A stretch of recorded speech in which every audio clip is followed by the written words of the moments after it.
Hello and welcome to this edition of the Adoption and Fostering podcast. This is an unusual edition. I'm having to introduce it to you because there was an audio issue with the very first episode that we did of How's Your Lockdown Hun? I would like to apologise. It was my fault. I sound like I'm sitting in a tin can in outer space somewhere. However, what is very, very fortunate is that we had Pol Penter on in the very first episode, and Polly always makes up for any audio issues or anybody who's quiet. So for those of you that don't know, Polly was on the show a couple of years ago now. She did a conversation with Al on her experience of being adopted. And in How's Your Lockdown Hun, we talked about the effects of the lockdowns over the last year. And Polly was very generous with her sharing her thoughts and feelings of how that went for her, and of course how it affected her relationships with her families. So it's a great listen, it really is. I would like to apologise for the audio issues. We did sort it out afterwards, and I will never be allowed to do anything on my own again. So this is the very first episode. We hope you enjoy. Please bear with us through the audio issues. But that is a wrap to that particular series. Al and I hope to be back after the Easter break, where we might do some more Wednesday webcasts and we might do some other stuff as well. Fingers crossed. If you feel like it and you have 5 minutes or even 5 seconds, please feel free to leave us a review on your podcast platform. And if you need to get in touch with us, then contact us via email, andfpodcast@gmail.com.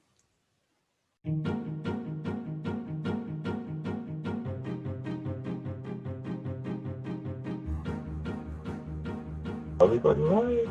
I clicked the button. We are going live. We are live. We are live.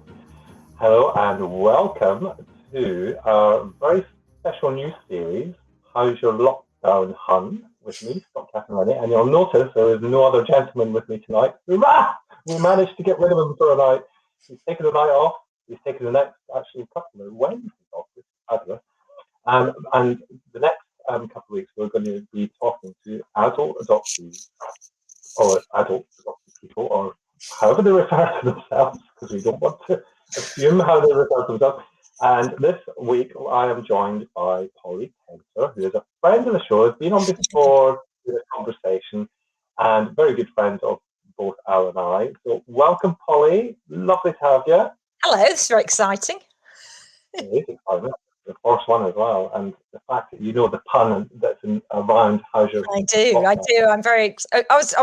Am I allowed to say the name of the other podcast I was just telling you about? Because that was vying for the name. I have just been in a podcast called Lost in Menstruation, so I want this one to be more popular, so that if you type my name into Google, it gets higher up.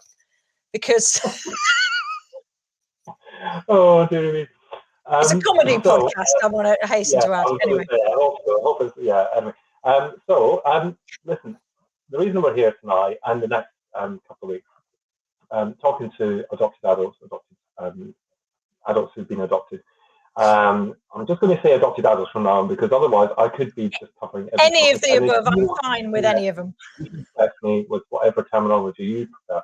And the real reason is I thought it'd be a good idea to speak to adopted adults about how the lockdowns and how the last year has affected them in terms of kind of mental health and kind of anxieties and all that sort of stuff, as well as positives, because let's face it, there might be some positives for some people, and being able to kind of provide parents who are caring for children who may be adopted or fostered or special guardians. It might just give a little bit of insight. So that's the reason that we're doing this series. And you know, like I say, who knows? We may uncover something really amazing that, you know, nobody else has come across yet in terms of adoption. I doubt it, but, you know, I've got high hopes.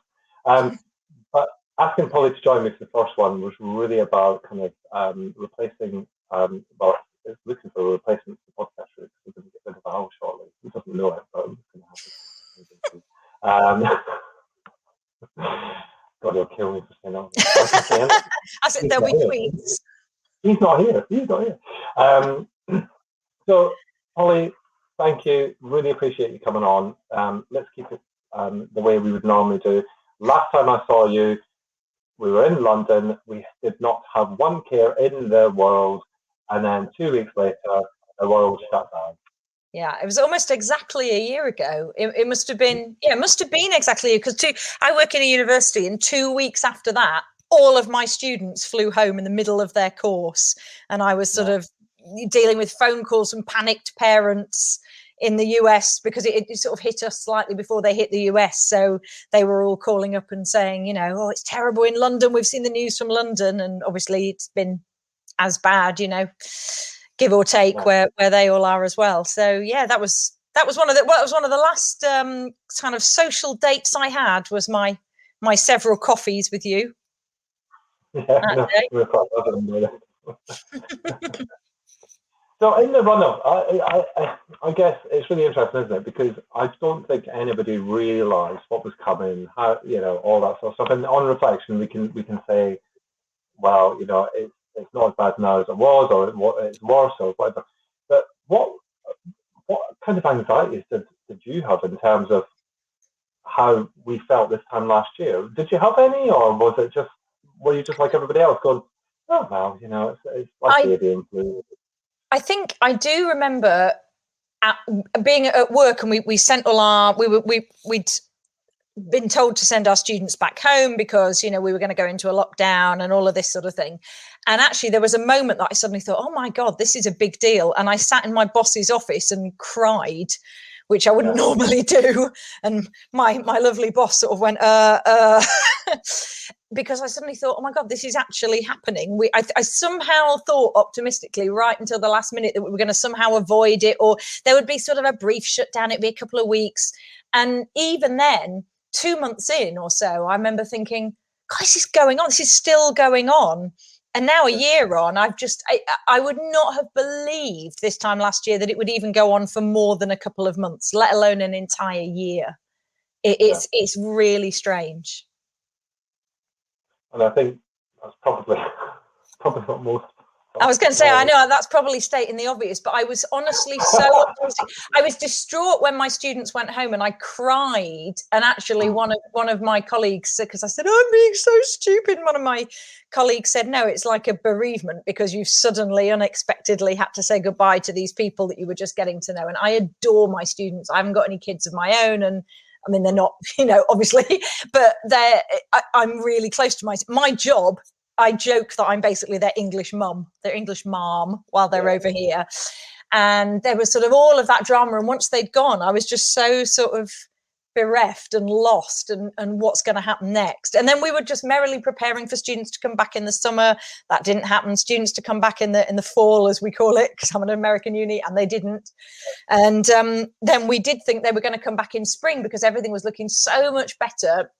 And at the end of the sort of lockdown number 2, lockdown the sequel, we said, oh yeah, look at the numbers. They're brilliant in London. Yes, you can all come over. It's going to be fine. We were all prepared. And then on New Year's Eve, we cancelled again, because suddenly there was that insane thing where the numbers went up. I think at one point where I live, they were 1,000 cases in every 100,000 or something. It was ridiculous.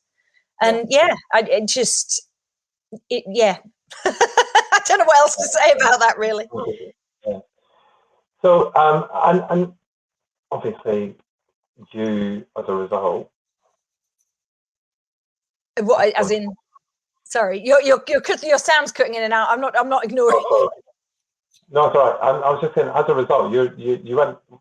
We all went into lockdown, but you lost your daily kind of role and being shut away and all that sort of stuff. And so what was your kind of initial reaction to that? I mean, you know, in terms of how you felt about it and all that kind of stuff. I was quite depressed and I'm someone who has depression anyway. So I think I did that thing of falling into real anxiety and assuming that I would plummet downhill. And I think anyone that's got some mental health issues may have thought that may have felt the same. The other thing that was really annoying, that is relevant to me as a adult, adopted adult, whatever, is that I had just started for the first time in my 39 years, or now 39 years, having counselling through post-adoption counselling. So for the first time ever, I was having counselling from a specialist that understood adoption.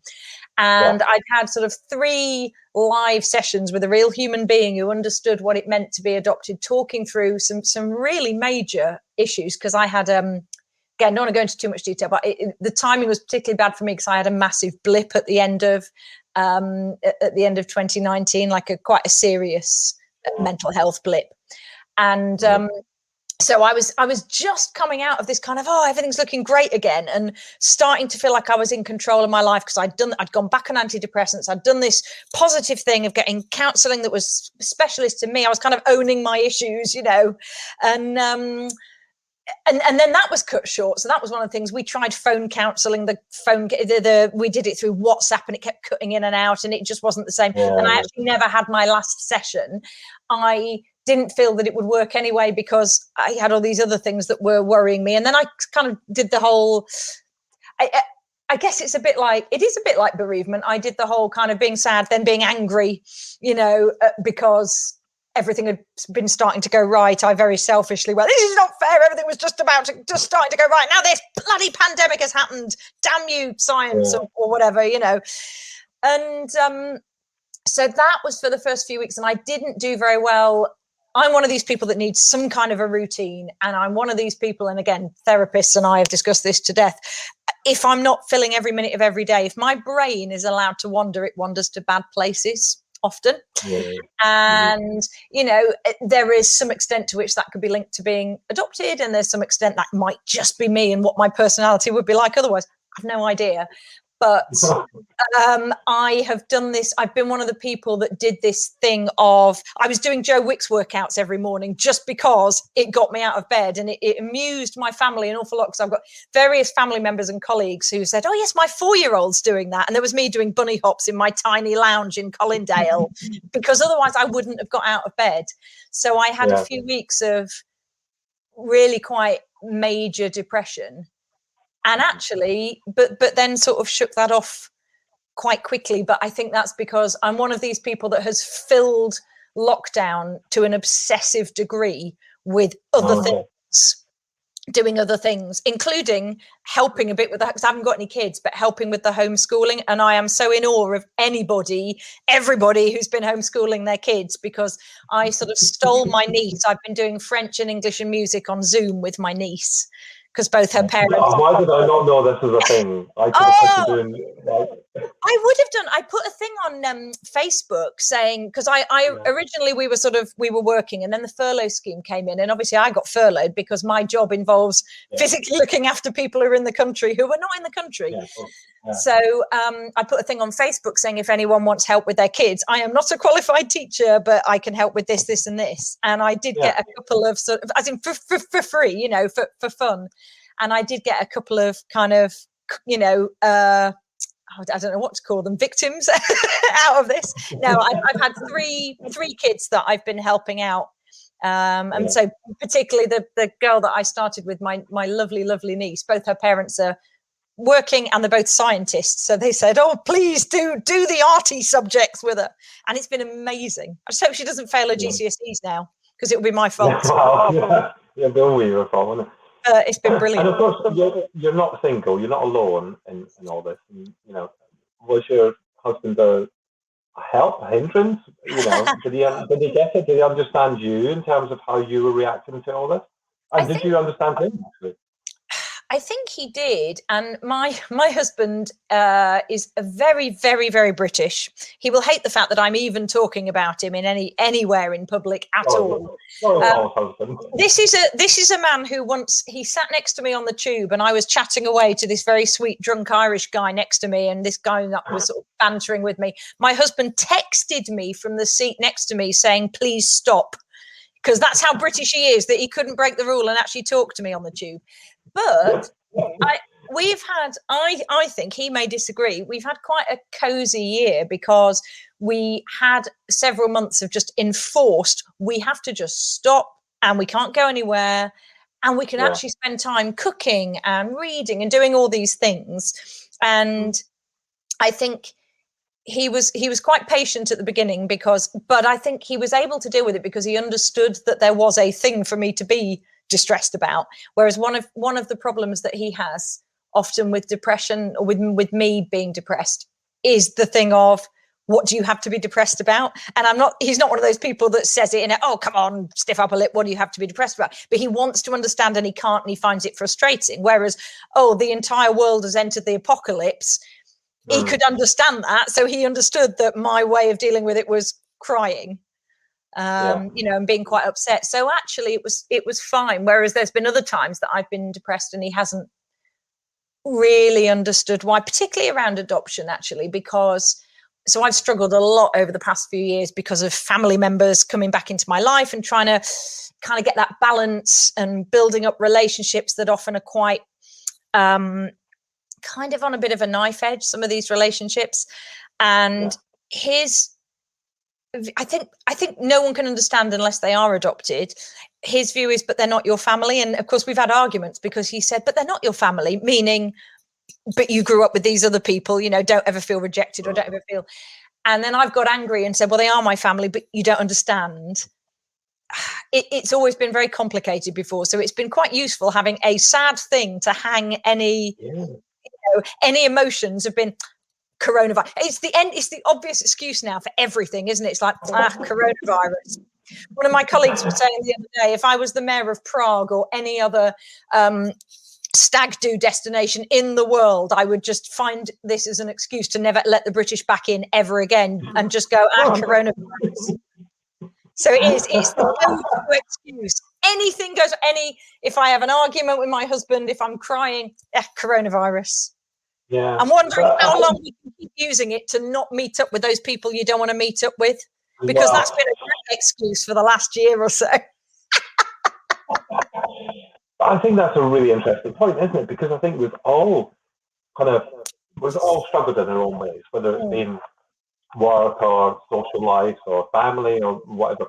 But I think that when we come out of this, it'll be interesting to see what we do blame our little foibles on.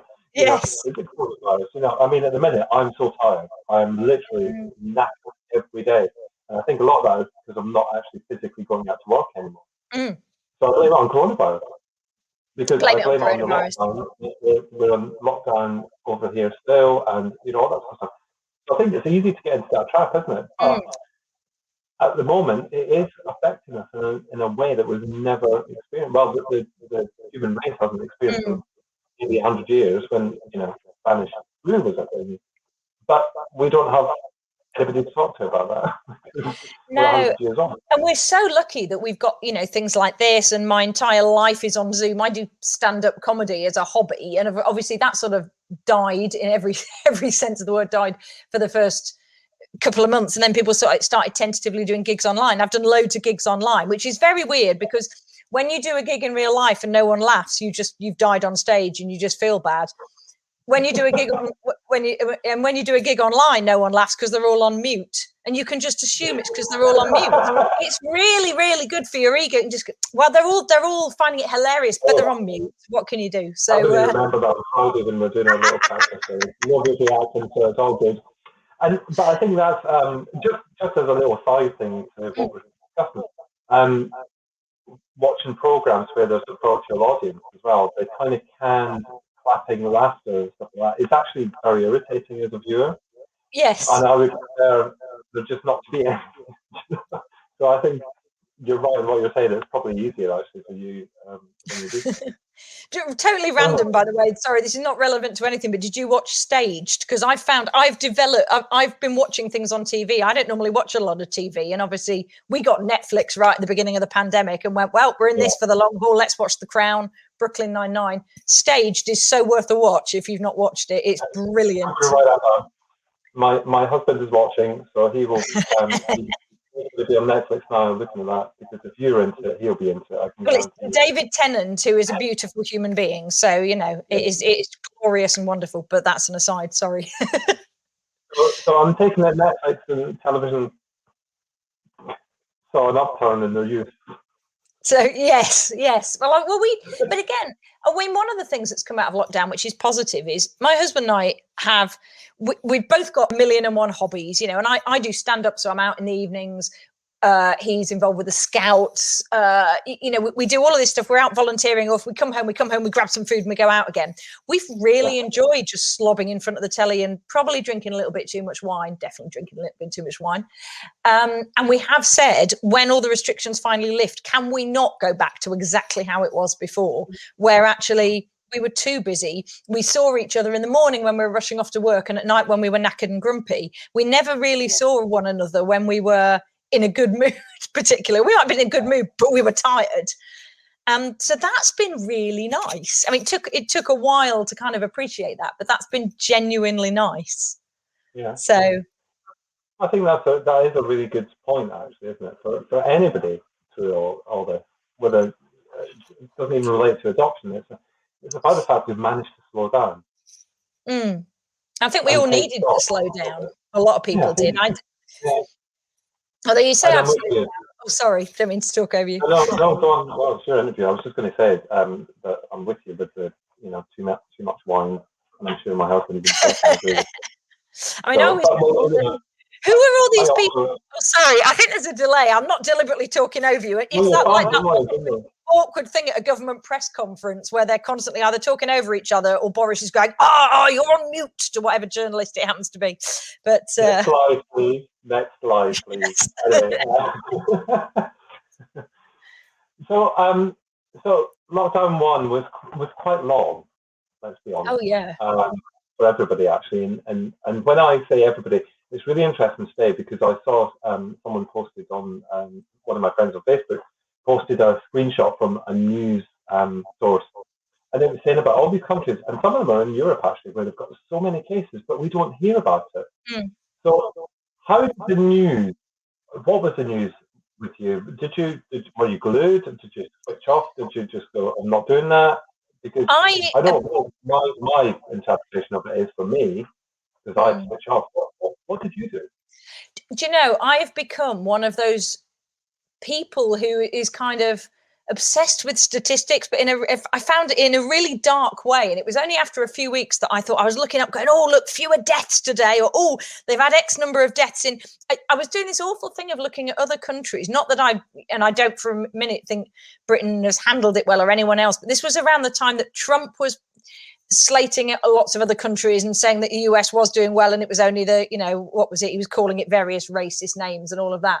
And I stopped myself because there was a day that I found myself going, "Oh, the US has had more than 5 times our deaths because they've got 5 times our population." And I thought, wow, I'm not like rejoicing in that, but I'd become just statistics obsessed. And I had to stop looking because every day I was refreshing that page on I think it's Johns Hopkins University that's been doing them, looking at comparing deaths in different countries and cases. And now I'm doing that with vaccinations, which at least feels like it's something positive. And I do have sort of a stake in it, because one of the things I've done to obsessively fill my time is to volunteer at a vaccination centre. So I'm, which has been a whole world of, I've got a whole new show out of it for next year for Camden Fringe. I've seen some of your Facebook posts, and some of them are cracking.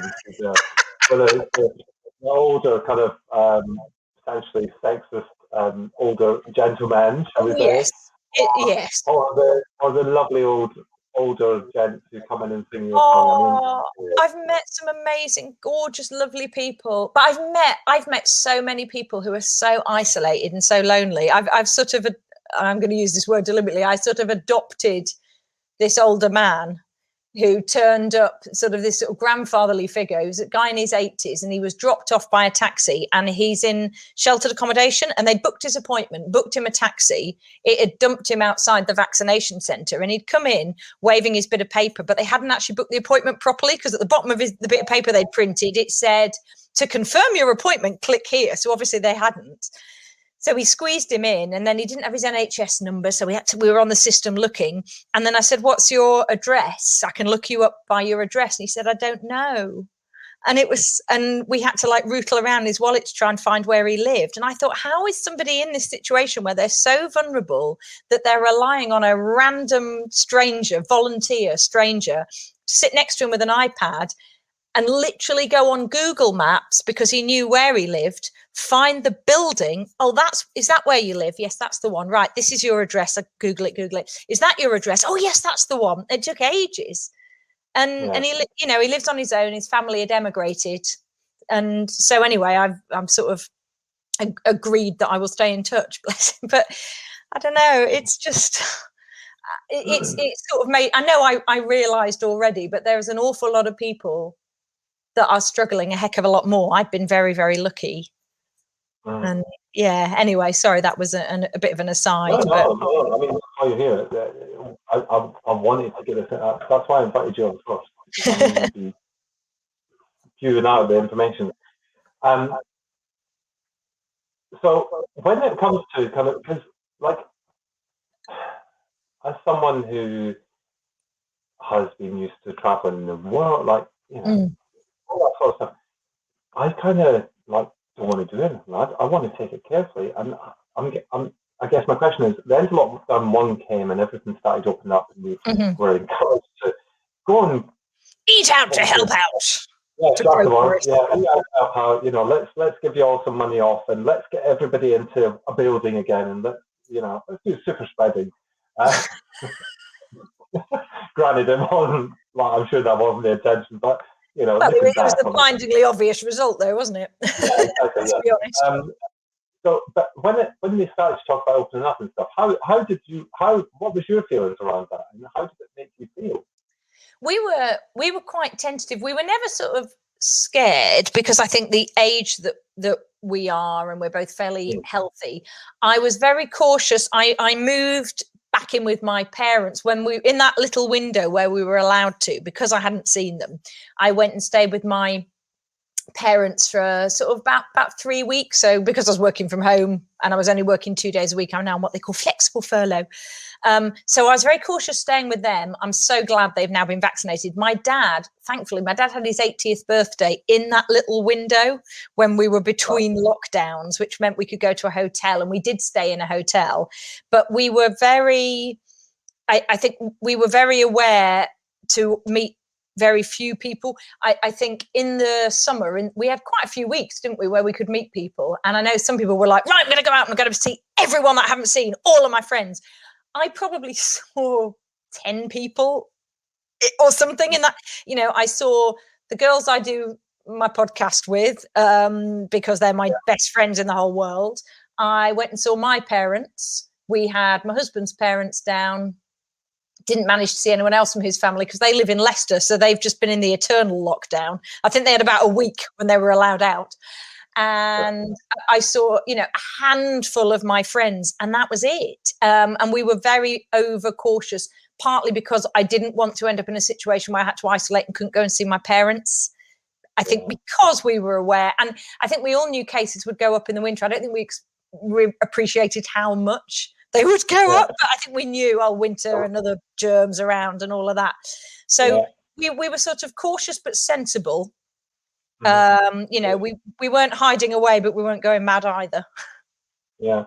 And I was going to ask you about that, actually, and I probably should ask earlier, in terms of family, seeing family and stuff like that. I mean, how, especially when, like yourself, you've got 2 families.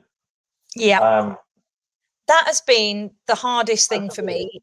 That's been really hard because that window in the summer, I don't think was long enough, and I don't think we appreciated what would happen and when it would happen. So I haven't seen. So my natural mum, I got in touch with a few years ago, and it's taken quite a long time to build that relationship because she's quite a vulnerable person, and she was very much, she needed quite a lot of reassurance. Because she felt that she'd let me down. She actually did completely the opposite. I was adopted as a baby, all of this sort of stuff. We had just got to the point where she's starting to build a relationship with my parents, which is so special. I cannot tell you how gorgeous and lovely that is. So at Christmas in whenever it was, must have been 2019. She spoke to before all this happened, she spoke to my dad on WhatsApp on around Christmas. They had a little chat. She said, thank you for bringing my daughter up. And she said, he said, we couldn't have done it without you. And they both kind of came to this kind of mutual acceptance that that all three of these, my mum, my dad, and my other mum, are all important. And I've got a really, really good relationship with her. She messages me every day. We're really close. I feel bad because my first thought when all the restrictions were lifted was to race down and see my parents, who I grew up with. They're also older than my natural mum. And obviously I'm closer to them because they're the parents. They're my parents. They're the parents who brought me up. And I spent sort of 3 weeks with them. And then we were very tentative about going and seeing anyone else traveling outside of London. So she lives up in Milton Keynes. And we decided that we would go up and see her. And then the cases started to go up. So she and I said, oh, we'll just leave it a little bit. And then they whizzed up and we went, oh, arse, we should have gone to see her. It's been over a year since I saw her. I saw her in, January last year was the last time I saw her. And actually, we just started to talk to, my parents were going to go and meet her. They've never met her in person. They've only spoken to her on a screen. And we'd finally, after a long time and a really difficult, because it has been really hard. And, you know, my family sort of, my brother appeared out of the blue and they found me, and that was very hard for my parents. And it's taken a lot of sort of negotiation. And we just got to the stage where my lovely dad said, oh, I'd love to meet your mum. Could we meet her? Oh my God, yes, how wonderful. And it was all set. That is what we were going to do. At some point last year, they were going to meet my mum. And it would have been, and it's so important that the three of them, they send each other Christmas cards and birthday cards and that now, which I don't have the words for how important that is. It's so, it's wonderful. It's how everything should be if there was such a thing as an ideal world in adoption, which there really isn't. And it's, I know I've spoken to you, sorry, I'm rambling now. I know I've spoken to your podcast about this a lot before. I feel like a lot of stuff was done wrong with my adoption and adoption in my day. The fact I was separated from my brother, the fact that I wasn't told anything, the fact they changed my name because they didn't tell my parents had a name. All of these things have finally sort of been mended, and we're now where I feel we ought to have been. And I know there are some parents of adoptees who I follow on Twitter who have young kids who have been adopted now who do have that more of that sort of a relationship. And I think that would have been viable in my case, and that isn't how things were done in the 80s. We're finally at that stage, and here is a year in the life of these three elderly people where I'm not able to see them. And that's actually really, sorry, it's a very long-winded way of saying that's been bloody hard. I mean, from my perspective, it sounds like an amazing outcome in some ways.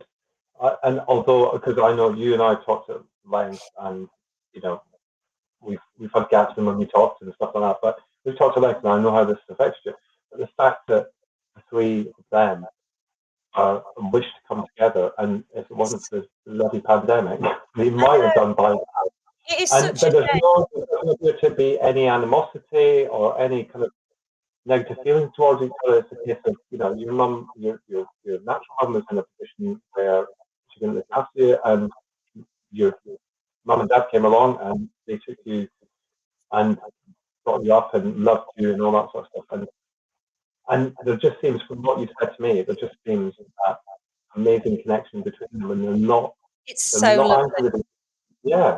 Not at all. Do you know, one of the reasons my adoption worked, and I think I've said this on the podcast before, and I don't think it would have necessarily worked otherwise, because you do get a lot of, you know, even with the best parents in the world, I think as an adoptee, it's a hell of a thing to grow up with, knowing that there was someone else. And particularly when you start learning about biology at school and all of that, and, you know, genetics, and you think, oh, and even with the best situation in the world, that has got to affect you. My dad never, ever said anything bad, and would have told me off if I'd ever cast any aspersions on my mum and said anything bad about my mum. He always, and my dad's quite religious anyway. He's this sort of very sort of quiet Catholic, if that makes sense. You know, he's sort of very, and he always made the point that she was a good person and had done the best, you know, no doubt done the best she could, even though we didn't really know. And actually that's all been borne out, because getting to know her, I mean, it was a really sad situation. I am glad that actually that I was put up for adoption, because I think it would have just been too difficult, even with the best social workers in the world, to try and mend things as they were at the time. But now, having her in my life, and she's this very gentle, caring person, but she was in a real mess at the time. And it meant my dad was right. And actually, I know adoptive parents who've done the opposite when they haven't really known very much and said, oh, your mother's a bad person. Or I know situations where actually there's been a lot of abuse and awful things and that's different. But there are an awful lot of cases like mine where maybe there are bad people involved, but it's not the mother. The mother is often, very, very often, a victim herself. My mum was a victim herself. And sorry, once again, I'm rambling. You shouldn't, and never ask me a question. You'll get a very long answer. But yeah, I think my dad, it was so lovely because it meant years and years later that actually what he'd done on instinct was right. And he particularly was very keen to meet her. And having spoken to her, it was lovely. He said, oh, she reminds him a bit of his mum, which is this sort of very sweet, well-meaning, but maybe quite slightly naive. You know, I mean, I don't know, but I was desperate for them to meet. I really want them to meet because it feels like the circle has finally closed. And I wouldn't be, you know, you can't put everything down to nature or everything down to nurture. So all of anything I am that's good surely has come out of, to some element or other, all three of them. Yeah, from all three of them. Yeah, exactly. You know, and yeah, so that's such a shame that had just come together before this all kicked off. But never apologising for waffle, because honestly, there's two streams to this. There's one about just general adoption, isn't there? And then there's the other one about how it's affecting us during this lockdown, and that is. Oh yeah. That's why we do what we do. So in terms of family relationship and stuff, I mean, you know, you were hoping to go and see your natural mum. I mean, I guess, I mean, I struggle because I live in a different country to all my family and all my in-laws, and I kind of get that. What, like, did it panic you to think about meeting these people and stuff? Because I'm just conscious, I was very bad. Like, I could have referred to myself, but I'm thinking about how I thought about it. I didn't want to mix them with people that they didn't know particularly well. You know, we had a bubble. We mixed with that bubble and that was it. And if anybody went outside that bubble, that was it. They were gone for 2 weeks. You know, that was it. So how did that kind of stuff affect you and hubby in terms of how you were living, or did it not even cross your mind? I mean, you know, I'm just interested. It crossed our mind. The one real annoyance. So we formed a bubble sort of when we were allowed to. So I think in about May with a friend of ours, because we didn't need to be in one and couldn't be in one because there were two of us. But we have a friend who right before the pandemic had got a new job and a studio flat and moved in. She'd been traveling around the world. She'd come back, new job, which obviously doesn't exist anymore, and a little studio flat, which she didn't expect to be in very much because she works in the airline industry. I know. So we formed a bubble with her, and she is somebody that I have known since my first day at school at age 4. So she is one of my dearest friends in the entire world. So actually, and she was meant to be going up to Lancashire to see her parents at Christmas. And at the last minute, she actually isolated as well for the 2 weeks before because her parents were a bit older. So we said, we're not going to meet. We're not going to go out, not even with your bubble, nothing. And then about 3 days before Christmas got cancelled. So actually she came and stayed with us for Christmas because we're one household, we're a bubble. And we had the most awesome Christmas. And we were both talking to our parents. And we were thinking, we probably ought to play down what a good Christmas we're having because we were meant to be with my parents. She was meant to be with us. We can't be like, yeah, we're having a bloody great time. It's brilliant. Oh yeah, sorry we're not there. We had such a good time. It was because it was I know, it's not awful, but because it's the first time that I've spent Christmas with sort of friends rather than with family. Or actually last year we were on our own. We were in the middle of the Gulf of Mexico bobbing about on a cruise ship getting seasick. I know. I remember we've discussed this many times because we came back in 2019 Christmas Eve from a cruise. Oh yes, of course. And we were going on one past like ships in the night. Literally. Yeah. But no, Christmas was brilliant. But I think because we had her and we'd sort of made this conscious decision that we were sort of there for her from a welfare point of view, but therefore we really had to commit to this one person. We became this really quite what's the word? I was going to say self-satisfied. That's not the word I meant at all. what's the word I'm looking for? Self-sufficient little group, and we were kind of enough. For in terms of socializing, me and my husband, and then we have this extra person to break the tension and come and give us a bit of normal time every now and again. And she's northern, so she's very blunt and very, And then we did things like our other really close friend who actually lives nearby. It was really annoying not seeing him, but we started doing these pub quizzes on Zoom on a Wednesday night. This thing called Nick's Pub Quiz. You know the guy who does live commentary. Have you ever seen the guy that does the live commentary in Tooting, and he walks around Tooting, commentates on joggers and people carrying their shopping? Oh my God, totally worth a watch. He's called Nick Heath. He's amazing. He runs a pub quiz on a Wednesday night that we've just been doing on Zoom, and I think all of us we sort of live on Zoom anyway because we've both worked for American organisations. So really, it was doing what we normally did, but all the time. Yeah. Rather than some of the time. So it wasn't too hard. I think if we'd had kids, it would have been a lot harder because there'd have been more people to go out and potentially get infected. And there would also be more desire for people to go out because it's like, oh, you can have your friend. Why haven't you got your friend? We were lucky that actually our friend, she's been friends with me and my husband for a long time, whether he likes it or not. I've known her for 34 years. But I think, as well, if you don't mind me asking this, and if you do, then just tell me because I would never want to offend you. Has it made you think about, because I know that you've been very honest and told us before in the podcast that you're sadly unable to. I don't know what the right word is to use, but you're unable to have your own children, biologically have your own children. Has it made you did it take you to those places, or did you not think about it, or did you think, I wish I had children, or I'm glad I didn't have children?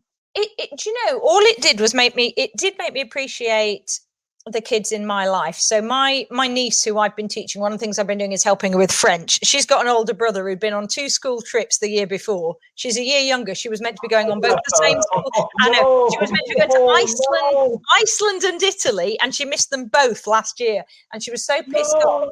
Anyway, so we have agreed that as long as she actually works hard at her French, that Frank and I are going to take her to Paris once France opens up. We're going to take her to Paris, but because she's 15, we're going to make her bring a really posh sort of ball dress, and we're going to do one of those dinner cruises where you have to dress up, and Frank has to wear a tie. And we're going to have a really posh weekend with her. And I've been doing that. I've also signed up for an organisation called the Access Project. So you're doing tutoring for, a lot of it is kids in care. It's lots of kids, but I've specifically said I'd really like to, I'd love to have someone who's in foster care or who's within that system, because I sort of understand it. My brother was in care. So I think it's more made me, I mean, it's a difficult question. I would love children, but we've got to that point where we've gone, well, we're not having them and that's fine. And I'm not going to kind of waver from that. I've always thought about adoption and I've thought about fostering, and I honestly feel like it's just too close to home. And whereas I think there would be some benefits and I would understand an adopted kid, I think I'd probably bring too much of my own baggage to it. I'm not sure I would be, whereas I am a good person at looking after other people's kids. I adore my job. I if one of my students gets ill, I go to hospital with them. I got Mother's Day. I got Mother's Day cards from some of my students. I think if I did have my own kids, I wouldn't feel so devoted to all of those other sort of younger people in my life that are very important to me. And I've adored looking after my niece, and I thought, you know what, I can be the cool auntie that gets to do all the fun things and then give them back. So no, the kids thing. And actually at the beginning I looked at some of the problems my colleagues were having with homeschooling and stuff like that, and I thought, do you know what, this would not be a good time to have kids. I really felt for some of my friends who did have kids. Some of them have loved it. Some of them have had a great time. Some of them have had a terrible time. Most people have been somewhere in the middle with pros and cons. But, I've been able to dip in and out and help other people, which has been really nice. and go home at the end of the day as well. And stay home. Oh my God, talking about traveling. Oh, I am desperate to go travel. I have not stayed in because I've always worked in the study abroad and international student sector. I have not gone this long without leaving the country since about 2003. I'm going mad not being able to leave.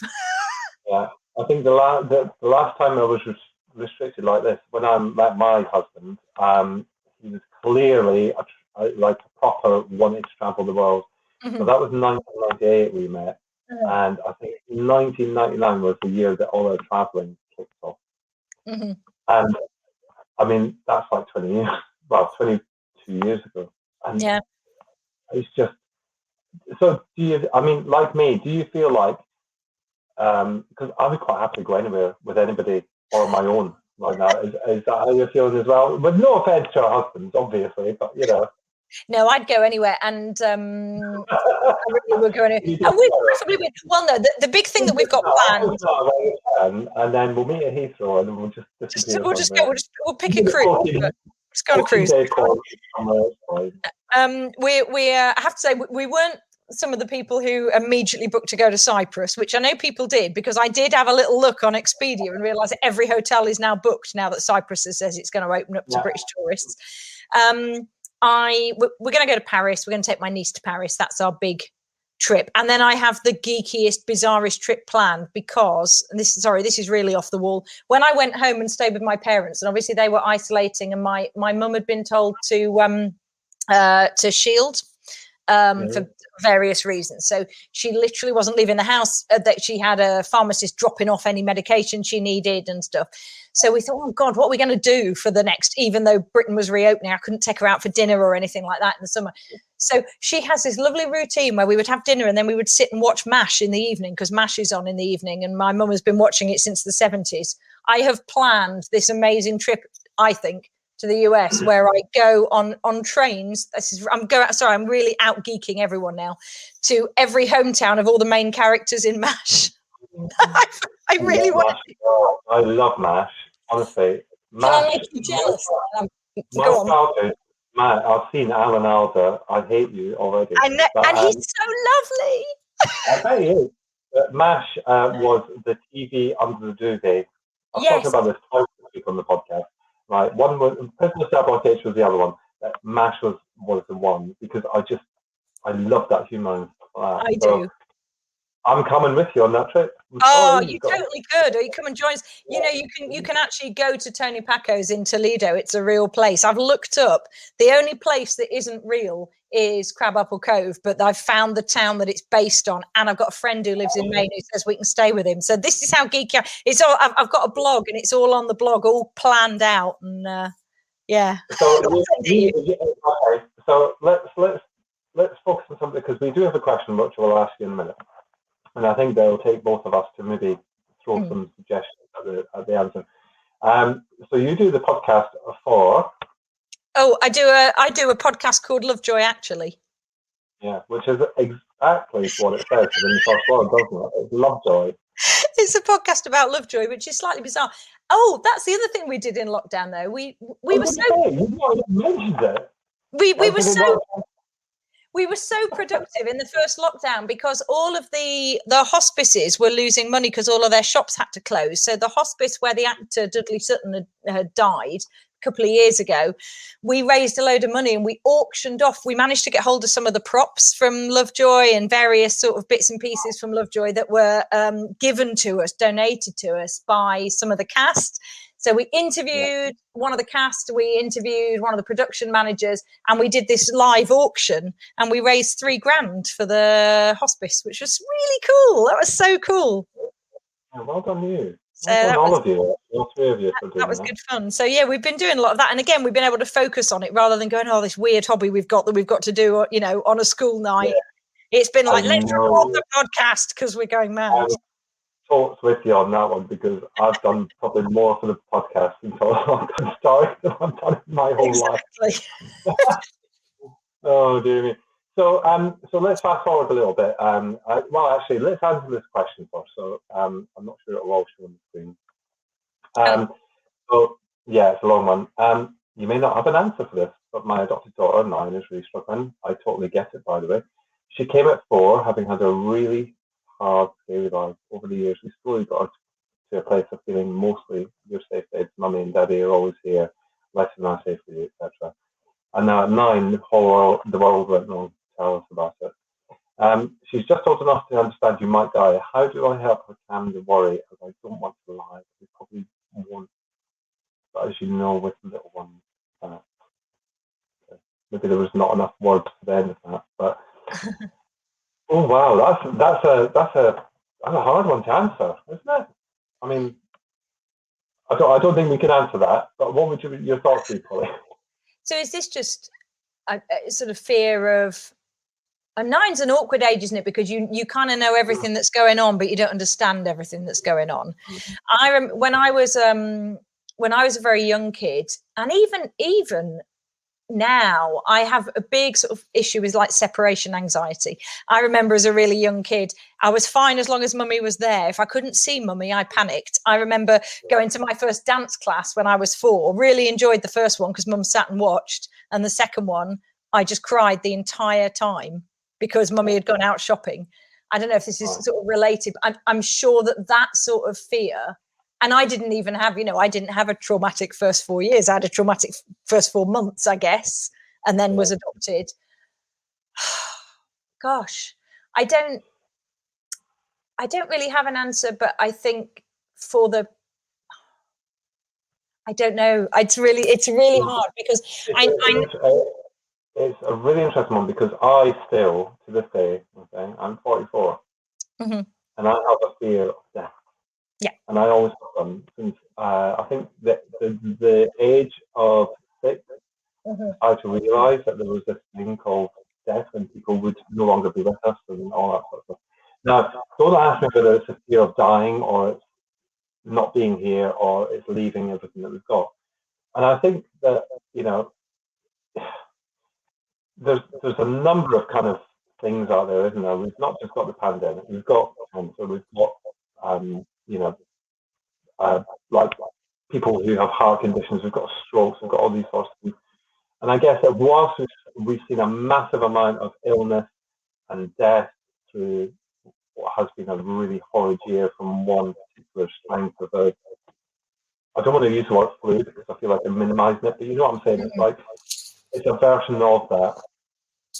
I think that if my children have managed to keep them safe, it's because I've been very open and honest with them about the fact that, if you are mixing with people that you shouldn't be mixing with, and you're not in kind of, so schools as an example, we're all panicking really about schools, let's be honest about it. We're all worried that, they're all spreading it to each other and they're coughing and spitting on each other and stuff like that, which hopefully they're not. But I think for me, I had a 13-year-old who went back to school in September, and my biggest worry was just that he was going to be spitting and coughing on people on purpose. I won't lie, and he knows that was a worry of mine. So I'm not saying anything about the school that I shouldn't. But he realised from kind of understanding bits and pieces of the news and things that we talked about. He knew why we were locked down and stuff like that. And I think that I saw a comment the other day about being honest with children about various things, including mental health, as an example of mental health thing, being able to be open and honest with your child about mental health. I think actually a lot of it is a discussion that we have with our kids and being as open as possible to be able to make sure that they know when they're not with you, because let's face it, when you're with your parents, like Holly, you've just said there, your mum wasn't at your rehearsals, and you'd be like freaking out. I'm not saying that your daughter should be freaking out. I'm not saying that at all. I'm just saying that if they can be a little bit more conscious about it, then there's no worries, because maybe I don't know where it could come from in terms of the worries of that. But I think that yes, we all will leave this earth at some point. That's just what happens, sadly, as humans, isn't it? But I think when it comes to COVID, we just all need to make sure that we're being safe and follow the rules that, you know, the scientists and the medical people are telling us about. Because if we don't, then that's when it goes wrong. But I wouldn't be saying that to a 9-year-old. Yeah. Does that make sense to you, Polly? I mean, I don't know. No, I think all I would say is that I think it's always wrong to kind of shield. You can shield a kid too much. You can cost it, which I'm sure this person isn't doing. And kids pick up on things. Bizarrely, I remember Chernobyl happening, and I have no concept of what was going on because I was like 6 years old. But I just remember that sort of eerie feeling and everything just being a bit like off and a bit wrong. And kids can sense, you know, it's like when they know if mummy and daddy have had an argument or whatever, you know, kids can sense that. So I think just being very honest, even if you're having even if you go, do you know what, right, let's have a conversation about this and what are you scared of? And actually, I mean, again, I'm from a northern family, so there was no kind of messing about. Everything was always very head on in my family anyway. We didn't sugar. Sorry about that. But, it's not relative. I live in London now. I live in London. But, you know, we didn't sort of sugarcoat things. I think when they're older and in more normal times, because I think the pandemic is going to leave a kind of mental scar on kids, particularly because they've been pulled out of their routine way more than we have. I mean, I adapted to working from home fairly easily, but kids have been... I think there is something to be said, and this is me speaking more as an adult adoptee in more normal times, just sort of gently pushing your boundaries all the time and just always doing a little bit, one step further, not 10 steps further, but always doing one step further than you think you can do. And my mum still sort of teases me about the fact that I always seem to, I will often do something and then think, oh God, what have I done? So I joined the National Youth Choir and I went away on my first choir course. Actually, I was desperately homesick, but the next one was bloody brilliant. And I had it was the most stunning thing I did as a teenager. It was great. And similarly, now I travel to work. I went to India on my own, you know, with work. I was a wuss as a teenager. I would have never, if somebody had said to me at 16, oh, you're going to go to India on your own and you're going to be paid to do it, I'd be like, no, I'm not. So I think with kids, pushing their boundaries gently while they're still kids and them going, oh, nothing happened then. Oh, nothing happened then. Oh, that was all right. Oh, that was all right. Or even if an accident does happen, like they break their arm, they're bound to break a bone at some point and the bone will get set and it'll be fine. Or, no, but you know, they'll do something. They'll have to go to A&E and it'll all be all right. It'll mend. Yeah. And I think every little thing that happens, things will gradually and slowly get better. And I think you can't force them. And I'm probably stating the blindingly obvious, but I know now I'm a relatively confident person that's done a ton of things that I would never have imagined. And I wouldn't have been able to do earlier on, because if I'd travelled in my early 20s, when a load of my friends were having gap years, I wouldn't have been able to do it. Actually, I'd have, you know, booked an early flight and come home. In my late 20s, brilliant. Yeah. So I think there is just an element yeah, I agree with you on that. I mean, you know, Fraser, our oldest, he went and did a Mary camp, 19, and I remember being so jealous. The confidence, and you know, not necessarily our sport, because we obviously supported him, but I'm not sure if I turned around to my mum and dad said that, they'd be gone, what do you want to do that for? You know, that kind of thing. So, yeah, I get you on that. Look, I'm just going to say, Lala Palmer Jenkins, I doubt we've answered your question, but maybe we've given you some ideas. Yeah, I'm sorry that we haven't. Well, no, I think we're both as useful to each other. We need to open, you know, we need to make our children at least a little bit resilient about these things, and I think that's really important. But it's how to I've got a 14-year-old who doesn't want to leave the house, right? He does not want to leave the house. He's got no interest. If he sees people in the supermarket, when we eventually manage to get him in the supermarket, he goes round and round, and, you know, he keeps his 2 meters and all that sort of stuff. He's smoothed up and, you know, all that sort of stuff. And yeah, I just, you know, I feel for all our children, because it's so difficult. It is so hard for them to deal with it.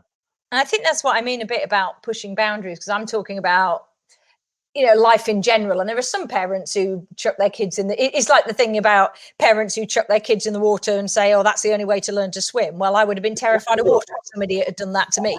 But, it's about pushing those boundaries gently. So in the context of a pandemic, it might be, using the swimming analogy, outdoor swimming pools. I've become obsessed, by the way, with swimming in the Lido and Hampstead. It's unheated, and swimming in it in December was insane and wonderful and fabulous.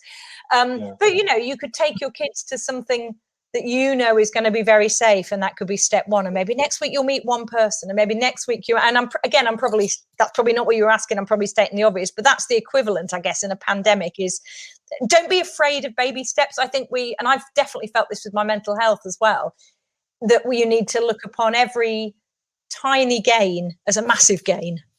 Everything that you do on Tuesday that you couldn't do on Monday is a massive achievement. And I think that is a perfect place for us to take to our live viewers. I mean, Polly and I are going to chat after this. We totally are. I'm sorry, I've chatted far too much already. Just a final thought. No, seriously, it's been brilliant. It really has, because I think you've given us an insight into lots of different things, whether it's adoption related or not. And that I'm kind of pleased I had this idea. You just say now. I'm pleased you had this idea. What are your final thoughts in terms of the next couple of weeks and months? And what is your? I'll ask one specific question rather than asking two. So the next couple of months, we've obviously, the UK specifically has a roadmap to get out of lockdown and stuff. So what are you feeling about that? I'm feeling really positive, but that said, I've been positive about every stage, and I've been proved wrong constantly. My boss asked me if I was giving up optimism for Lent. I should give up optimism for Lent because it's not doing me any good at all. It's a very bad habit. No, I think now, and one of the things I've been doing is sort of smugly looking at the vaccination numbers every day, just because I feel I have some vague input into that. And they are looking really positive. So I'm feeling fairly optimistic because things were okay last summer. So they're bound to be better, not worse this summer, now that we've got the vaccinations as well. So I'm feeling cautiously optimistic. And I'm looking forward to going to Paris. Oh yeah, I was going to say I'm pleased that you are feeling optimistic, and it's really good to hear from you, really, because we know each other. I mean, not well, but we know each other, and I like to think that my friends are doing well, and if they're not, that they could contact me. So it's been an absolute blast talking to you tonight. Oh, it's always a blast talking to you. Yeah, no, thank you. And we did it with our coach as well. I got to ask all the things I wanted to ask.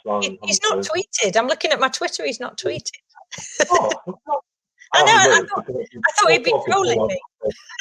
Yeah. Polly, thank you so much. I know you're going to be on here again at some point, whether it's in 6 months or 6 years, it doesn't matter. You're always welcome. Thanks for taking part tonight in this week's How's Your Lockdown Hun? And I'll be back next Wednesday. Same time, same place, but not with Polly, with somebody else. But you'll see that in a week. I've got them all lined up, I promise. I am being professional, I'm being organised. I'm just not announcing it right now. I'm announcing it in a couple of days. Bye-bye.